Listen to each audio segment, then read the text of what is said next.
Platform पे आपका स्वागत है। आज हम लोग छत्तीसगढ़ के खासतौर पे जो हमारे सीजीपीएससी के सबसे इम्पॉर्टेंट पार्ट हिस्ट्री का, उनको हम लोग एक क्लास बाय क्लास लेके आ रहे हैं। यह एक डेमो क्लास के रूप में रहेगा और इसी के साथ साथ हम इसको कल के डेट में सारे क्लास को हम आपको यूट्यूब में प्रोवाइड कराने की कोशिश करेंगे। आप हमारे चैनल को सब्सक्राइब कीजिए, लाइक कीजिए एंड शेयर कीजिए ज़्यादा से ज़्यादा, ताकि आपको आने वाले जितने भी, जैसे कि हम लोग आने वाले सीरीज़ में हम एडियो की क्लासेस हैं या फिर हमारे एडियो के नोट्स हैं, ठीक है, ये सारी चीज़ें प्रोवाइड कराएंगे। ठीक है, चलिए तो आज शुरुआत करते हैं। इतिहास का पहला क्लास होगा। ठीक है, आपको पता होना चाहिए कि इस बार के जैसे हम इतिहास की बात करें तो इस बार क्या हुआ कि हिस्ट्री से लगभग 22 क्वेश्चन आपको देखने को मिले थे। ठीक है, अब हिस्ट्री के जो 22 क्वेश्चन थे लगभग, इसको हम लोग अगर प्राचीन, मध्य और आधुनिक काल के आधार पर बांटे तो आपको पता होना चाहिए कि 6 क्वेश्चन प्राचीन भारत से आए थे पहली बार, और लगभग 2-3 से क्वेश्चन के आसपास आपका मॉडर्न थे, और बाकी 9 के 9 क्वेश्चन थे वो क्या था, विदेशी आक्रमणकारी से था और मॉडर्न हिस्ट्री से था। ठीक है, बहुत ज़्यादा इंपॉर्टेंट होता है क्योंकि आर्ट्स, कल्चर एंड हिस्ट्री अगर आपका अच्छा है, कहीं ना कहीं आप सीजीपीएससी में एक कदम आगे रहते हैं। ठीक है, चलिए तो आज चालू करते हैं इतिहास जानने के सोर्स।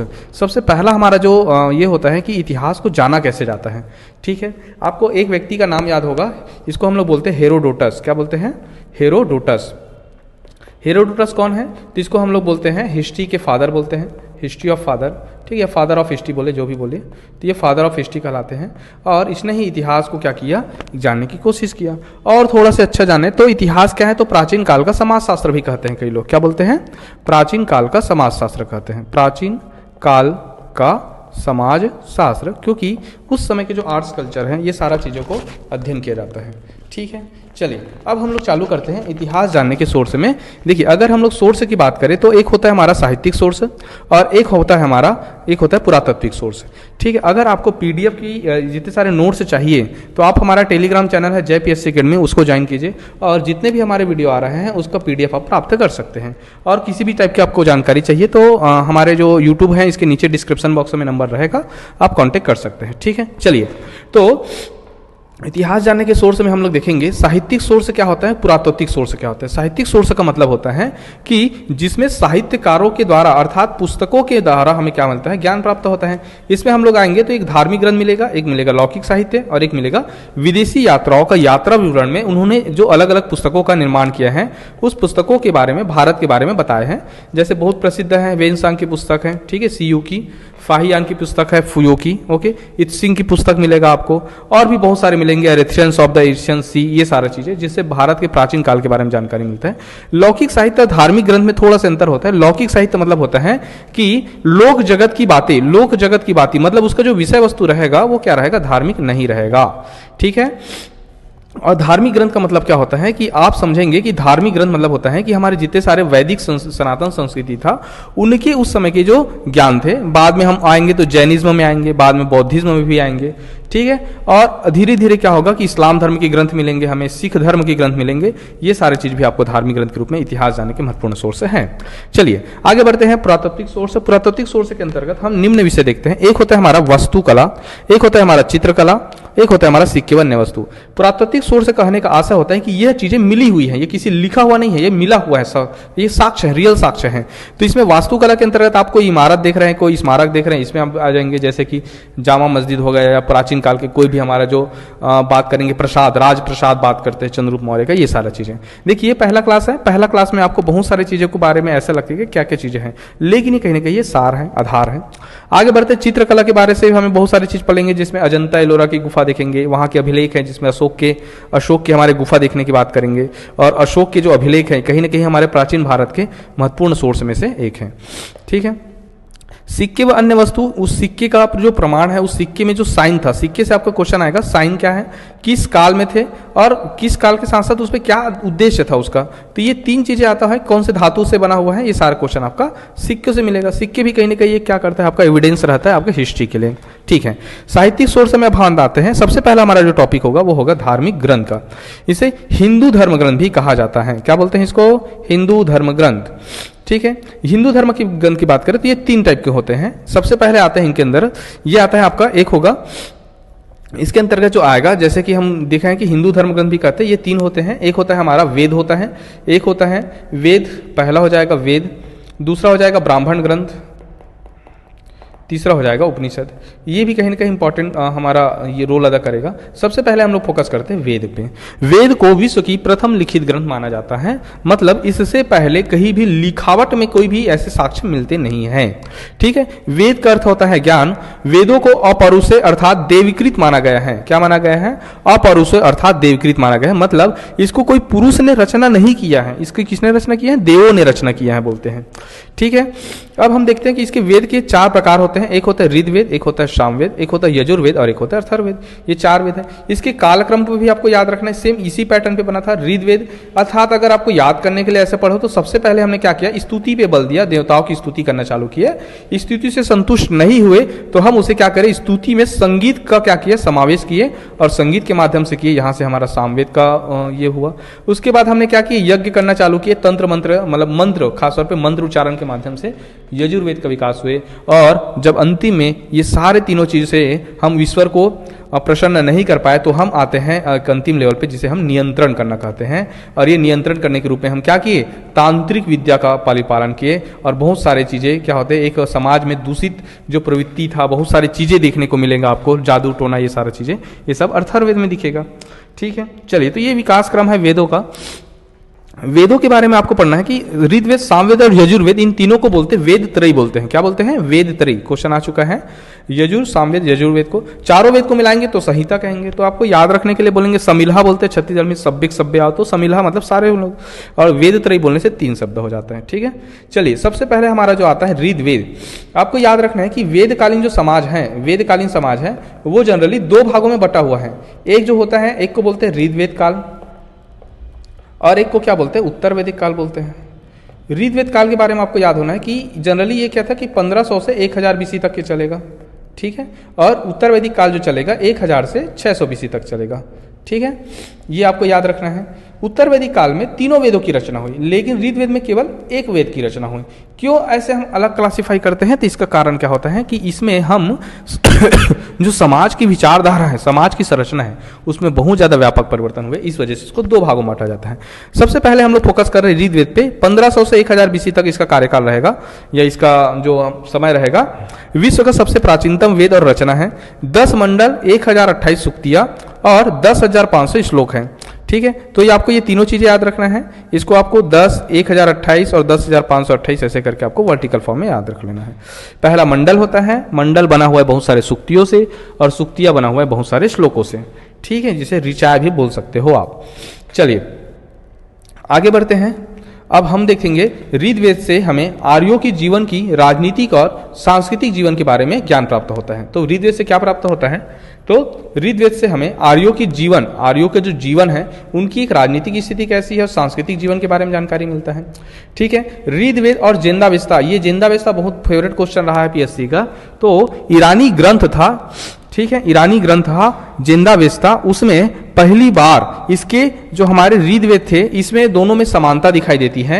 आपको याद रखना है कि जो जिंदावेस्ता और ऋग्वेद है, इन दोनों में इसलिए समानता दिखाई देता है क्योंकि यहाँ पे 2 जो पुरुष थे और महिला थे। ठीक है, यहाँ पे विवाह कर रहे थे, तो ऊपर में 4 जो देवता थे, इस 4 देवता का नाम आपको याद रखना है। इंद्र, वरुण, ठीक है, नासत्य, इंद्र, वरुण, नासत्य, इंद्र, वरुण, नासत्य और अग्नि।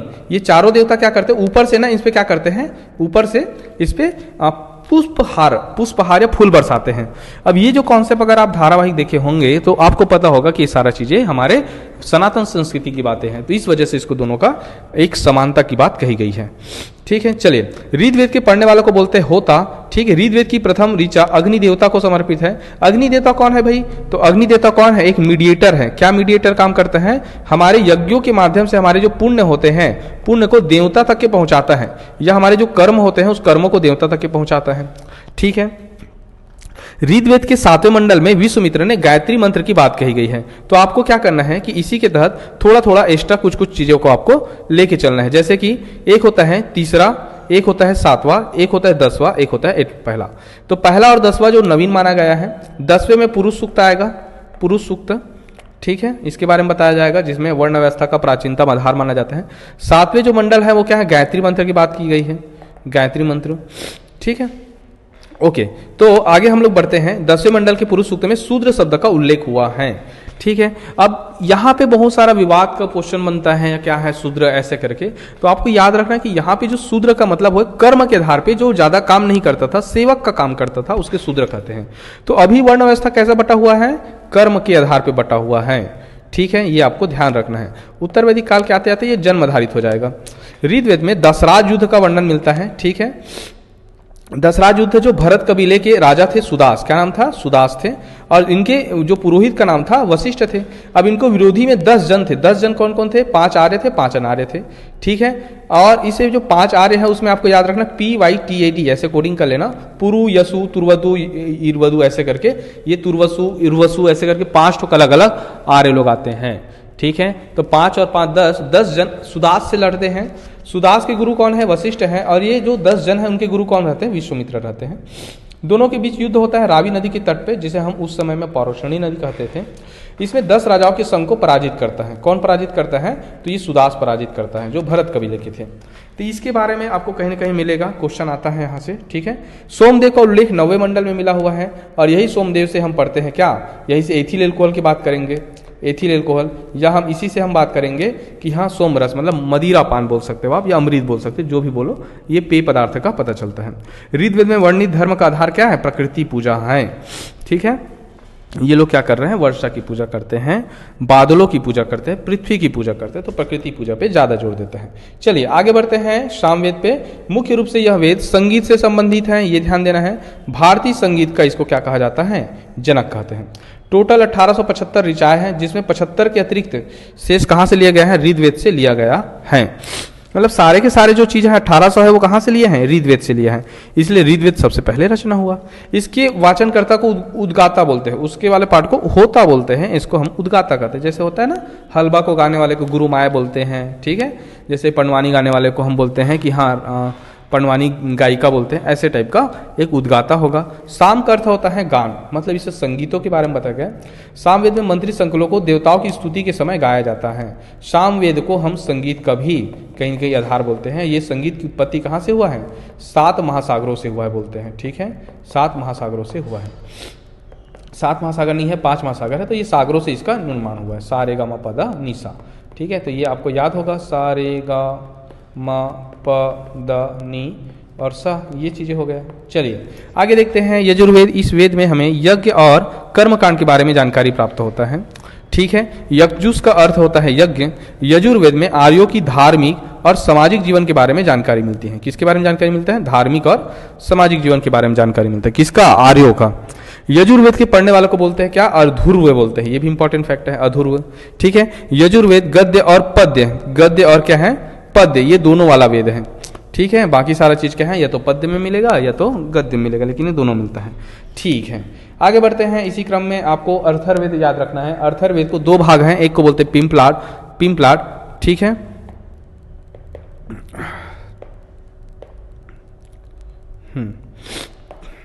ठीक है, ओके। तो 2 भाग होते हैं, पिंपलाट होते हैं और एक होते हैं सौनक। सभा समिति को प्रजापति की 2 पुत्रियां कहा गया है। क्या बोला गया है? 2 पुत्रियां कहा गया है। ठीक है, 2 पुत्रियां कहा गया है। 20 कांड, 730 सूक्तियां और 5987 इसके मंत्र हुए। इसमें सार्वधिक उल्लेखनीय कौन सा है? आयुर्विज्ञान है। अर्थर्वेद का अन्य नाम अर्थवांगिरस, ब्रह्मावेद, महिवेद, भैजस्य वेद। तो इसके 3 नाम याद रख सकते हो, ब्रह्मावेद, महिवेद और भैजस्य वेद। ठीक है जी, ये हो गया। ब्राह्मण साहित्य की बात करें तो ब्राह्मणगण में देखेंगे इसका विषय वस्तु क्या होगा? यज्ञ, पूजा, पाठ और कर्म कांड। यज्ञ और कर्म कांडों की विधान एवं उसकी क्रियाओं को भली भांति समझने के लिए ब्राह्मणगण की रचना हुई है। ठीक है, प्रत्येक वेद के अपने अपने ब्राह्मण ग्रंथ होते हैं और वेद संबंधी ब्राह्मण ग्रंथ होते हैं। ठीक है, चलिए आगे बढ़ते हैं। अगर हम लोग बात करें सामवेद का, तो सामवेद में क्या है? पंचवीद और षड्वीस और जैमिनी और तांडव, ये टोटल 4 इसके क्या होते हैं? ब्राह्मण ग्रंथ होते हैं। पंचवीस, षड्वीस, जैमिनी, तांडव। और अर्थर्वेद का होता है गोपद। अब इसके एक एक चीज को पूछा जाता है। इतने ब्राह्मण ग्रंथ किसका है? ऋग्वेद का है। इसमें राज्याभिषेक के संबंधी नियम बताया गया है कि राजा का अभिषेक कैसा होता है करके। तैतरी ब्राह्मण ग्रंथ के बारे में आपको याद रखना है, मनुष्य का आचरण कैसा होना चाहिए? देवताओं के समान होना चाहिए बोलते हैं। कैसा होना चाहिए? देवताओं के समान। मन ही सर्वोच्च प्रजापति है, ये तैतरी ब्राह्मण ग्रंथ में बोला गया है। ठीक है, गोपद ओमकार और गायत्री मंत्र बहुत इंपॉर्टेंट है। गोपद जो सबसे लास्ट वाला अथर्ववेद का है, उसमें ओमकार और गायत्री की महिमा का वर्णन है, कैवल्य की अवधारणा का उल्लेख मिलता है। ठीक है, कैवल्य की अवधारणा का उल्लेख। ब्राह्मण ग्रंथों में सर्वाधिक महत्वपूर्ण कौन सा है? शतपथ ब्राह्मण ग्रंथ है। तो ये शतपथ ब्राह्मण ग्रंथ को आपको याद रखना है। आरण्यक क्या होता है भाई? दार्शनिक और रहस्यात्मक विषय जैसे कि आत्मा, मृत्यु, जीवन आदि विषय के बारे में वर्णन करता है। इसके ग्रंथों का मनन आरण्यक कहा पड़ा। मनन आरण्यक बोलते हैं इसको। मनो से हम बोलते हैं कि आत्मा, मृत्यु, ये सब जीवन क्या है। तो ब्राह्मण का अंतिम भाग है। ठीक है, अब हम इसके आते हैं। जैसे कुल इसकी संख्या तो 14, यहाँ पे क्या लिखेंगे? 14 लिख देंगे। ठीक है, ओके, चलिए आगे। उपनिषद के बारे में बात कर रहे थे।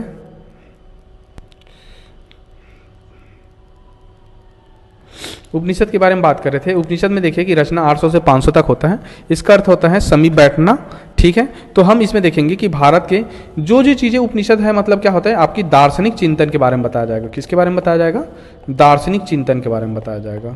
ठीक है, और इसमें देखते हैं भारत के प्रसिद्ध राष्ट्रीय आदर्श वाक्य क्या नाम है? सत्यमेव जयते। सत्यमेव जयते कहाँ से लिया गया है? मुंडक उपनिषद से लिया गया है, जो भारत का क्या है? राष्ट्रीय वाक्य है ना। ये मुंडक उपनिषद से है। इसमें युद्ध की तुलना टूटी नाव से की गई है। युद्ध की तुलना किससे की गई है? टूटी नाव से की गई है। इसमें आत्मा, परमात्मा और संसार के संदर्भ में प्रचलित दार्शनिक विचारों का संग्रह है। ये बहुत इंपॉर्टेंट है, इसका विषय वस्तु के रूप में पूछा जाता है। ठीक है, कि इसमें आत्मा, परमात्मा, संसार के संदर्भ में, देखो आत्मा होगा, परमात्मा होगा, इसके संसार के संदर्भ में दार्शनिक विचारों का क्या है? ये संग्रह है। गद्य पद्य दोनों शैली में है, उपनिषद है। ठीक है, वेदांत या वेदों के अंतिम भाग ही कहा जाता है इसको, वेदांत भी बोलते हैं। वेदांत मतलब वेदों के अंतिम भाग, मतलब सबसे सारे वेदों की व्याख्या। इसको अच्छी भाषा में बोले तो वेदों की व्याख्या और उसकी तार्किकता पे बल। ठीक है, तार्किकता पर बल, ये हो गया। आगे देखते हैं, यम नचिकेता संवाद कौन से उपनिषद में है? तो कंठोपनिषद में है। चारों आश्रम का किसमें उल्लेख है? जम्बालोपनिषद में।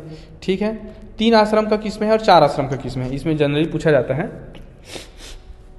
तो अभी चारों आश्रम का उल्लेख होता है जम्बालोपनिषद में। ठीक है, और एक उपनिषद आपको याद रखना है, छांदोग्य उपनिषद। क्या नाम है? छांदोग्य उपनिषद। इसमें 3 आश्रमों के बारे में बताया गया है। 3 आश्रम कौन कौन से? एक होता है ब्रह्मचर्य, एक होता है गृहस्थ, एक होता है वानप्रस्थ और एक होता है आपका संन्यास। तो ये चारों आश्रम के बारे में आपको मिलेगा जम्बालो में, लेकिन छांदना है तो 3 में याद रखना है। ठीक है जी, ऐसे याद रखेंगे। चलिए, उपनिषद में दर्शन शास्त्र के ज्ञान पक्ष पे सबसे अधिक जोर दिया गया। बहुत इंपॉर्टेंट है ये भी, दर्शन शास्त्र के ज्ञान पक्ष पे अधिक जोर दिया गया है। ऋषि याज्ञवल्क्य के जीवन पे बृहदारण्यक उपनिषद में प्रकाश डाला गया है। किस पे? बृहदारण्यक उपनिषद में। बृहदारण्यक उपनिषद को सबसे बड़ा उपनिषद भी बोलते हैं और याज्ञवल्क्य मुनि के बारे में बताया गया है।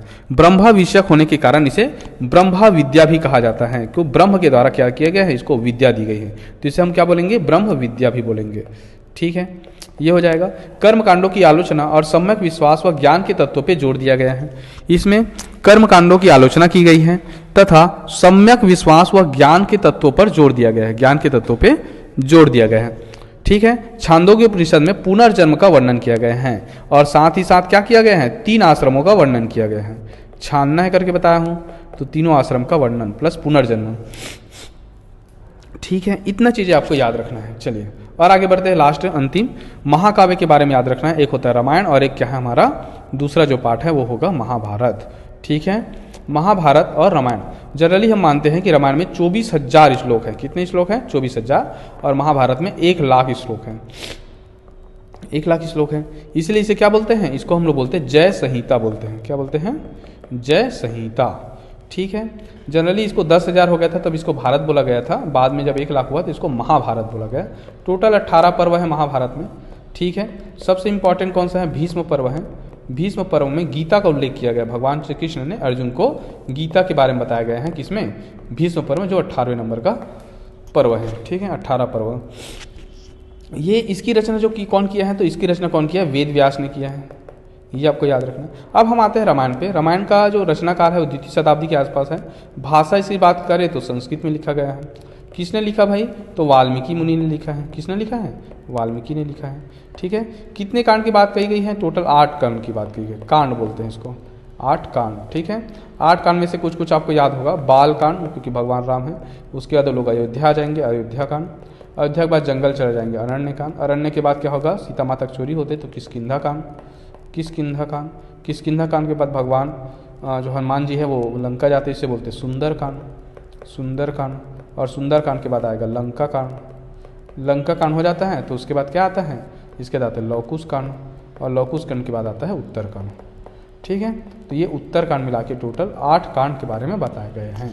ठीक है, चलिए, तो ये हो गए हमारे इतिहास के जितने सारे सोर्स हुए। आगे के चरण में हम और पढ़ेंगे आईवीसी के बारे में। ठीक है, ओके, तब तक के बने रहिए। ओके, वीडियो देखने के लिए धन्यवाद, थैंक यू।